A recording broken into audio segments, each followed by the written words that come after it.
story, I would say that, and that I think will illustrate how just like two people are not the same, two cancer patients are not the same, and we will all react very differently. And we should be allowed the space to react the way we are reacting, right? So I was diagnosed in 2022, so now almost 3 years back.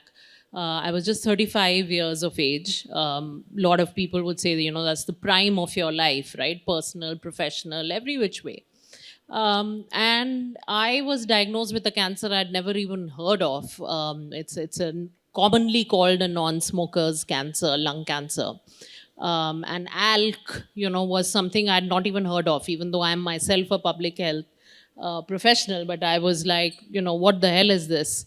It took me several months, I would say. I was in deep, deep depression. And I want to say that I have always been the most active, the most driven person. But sometimes it's not a choice, you're not being down because you choose to be down, but that is your condition. I was in deep depression. And I had to say to my oncologist that, the depression is going to kill me before the cancer does. So we need to do something about it, And since then, I've been on antidepressants, which I take till today. And I must say, they are quite my lifeline.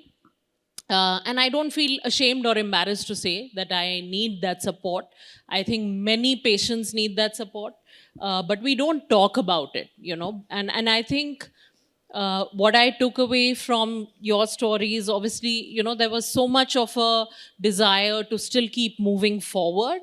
And I think that is there in all of us. But for some of us, when this hits us, we really don't know, what to do and where to go. And I was one of those people who was so much in shock that I couldn't even process. I think it took me several weeks or months to even process what the diagnosis was. So I think the point that our stories just show that, we all respond very differently, and we should be given that space, and we need mental health support to be an integral part of cancer. If somebody doesn't need it, that's wonderful. But if there's somebody like me, then, that support must be available. So I think that's what, I have realized through my journey so far, because I don't have an end date in sight. My cancer is still one which is very poorly understood. Research is underway. Currently, it's incurable at stage 4.